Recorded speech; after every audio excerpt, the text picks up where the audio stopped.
जय श्री राधे कृष्णा। प्रिय भक्तों, आज की हम अपनी इस वीडियो में वट सावित्री व्रत की कथा सुनेंगे। इस दिन सुहागिन महिलाएं पति की लंबी आयु के लिए व्रत करती हैं। ऐसा कहा जाता है जो इस व्रत को करती हैं उनके पति की आयु लंबी होती है। इसे सावित्री ने सत्यवान के लिए किया था। भगवान श्री कृष्ण ने राजा युधिष्ठिर को इस व्रत की कहानी सुनाई थी, जो इस प्रकार है। प्राचीन काल में मद्र देश में एक बड़ा प्रतापी, सत्यवादी, क्षमाशील, प्रजा पालन में तत्पर अश्वपति नामक राजा राज्य करता था। उसके कोई संतान न थी, इसलिए उसने अपनी पत्नी के साथ देवी सावित्री की आराधना की। कुछ काल के अनंतर पर व्रत के प्रभाव से सावित्री ने प्रसन्न हो राजा को वर दिया कि तुम्हें एक कन्या उत्पन्न होगी। कुछ दिन बाद राजा को यह दिव्य कन्या उत्पन्न हुई। कन्या का नाम भी सावित्री ही रखा। धीरे धीरे वह विवाह के योग्य हो गई।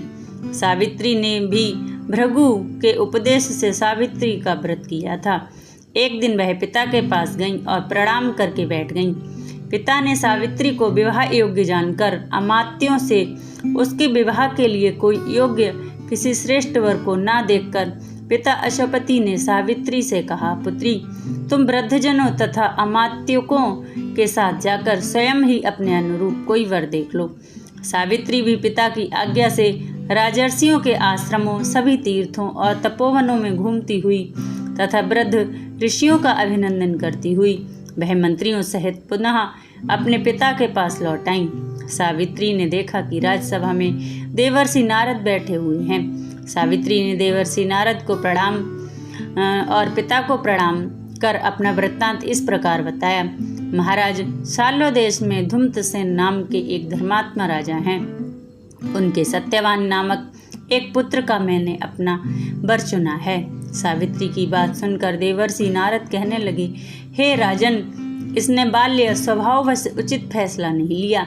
धूम्रसेन का पुत्र सभी गुणों से संपन्न है, परंतु उसमें एक बड़ा भारी दोष है कि आज के ही दिन ठीक 1 साल बाद उसकी मृत्यु हो जाएगी।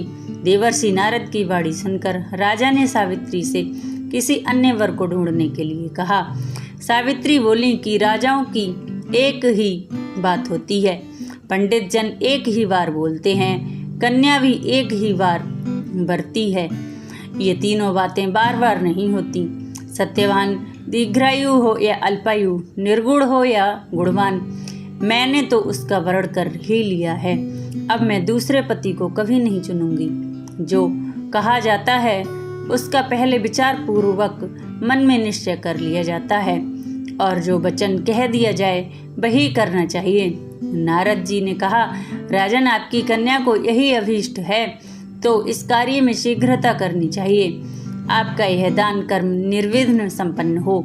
इस तरह कहकर नारद मुनि चले गए और राजा ने भी शुभ मुहूर्त सावित्री और सत्यवान से विवाह कर दिया।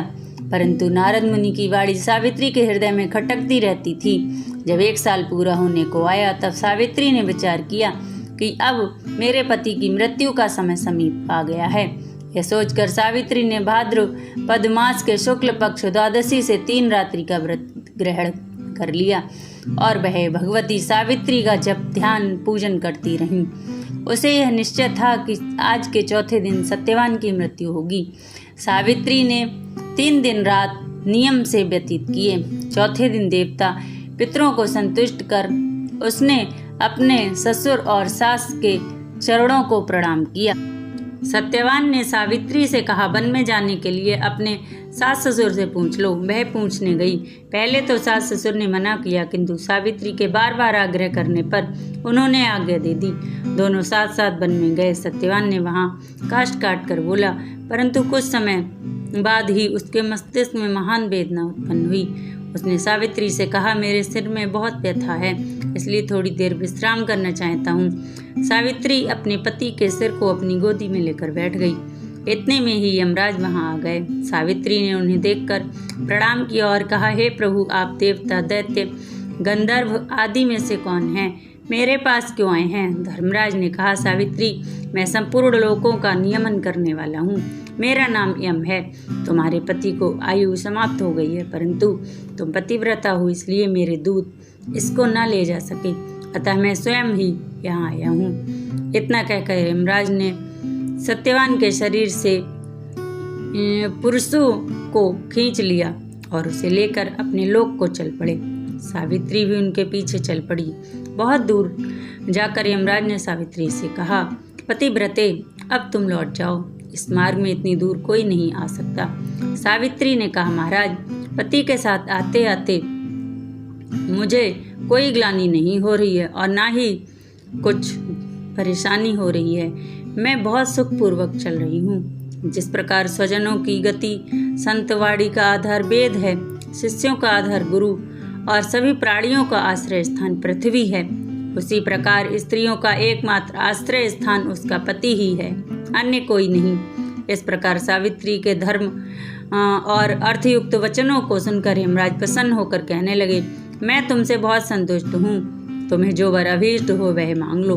तब सावित्री ने विनयपूर्वक वर मांगा, मेरे ससुर के नेत्र अच्छे हो जाएं और उन्हें राज्य मिल जाए, मेरे पिता के 100 पुत्र हो जाएं, मेरे भी 100 पुत्र हों, मेरा पति दीर्घायु प्राप्त करे, हमारी सदा धर्म में दृढ़ श्रद्धा बनी रहे। धर्मराज ने सावित्री के ये सारे वर दे दिए और सत्यवान को भी दे दिया। सावित्री प्रसन्नता पूर्वक अपने पति के साथ लेकर आश्रम आ गई। ज्येष्ठ अमावस्या को जो उसने सावित्री व्रत किया था, यह सब उसी का फल है। जो नारी भक्ति से इस व्रत को करती हैं, वह सावित्री की तरह दोनों कुलों का उद्धार कर पति सहित चिरकाल तक सुख भोगती हैं। जो इस महात्म्य को पढ़े अथवा सुनते हैं और दूसरों को सुनाते हैं, वे भी मनवांछित फल प्राप्त करते हैं। बोलो सावित्री मैया की जय। बोलो सती सावित्री की जय।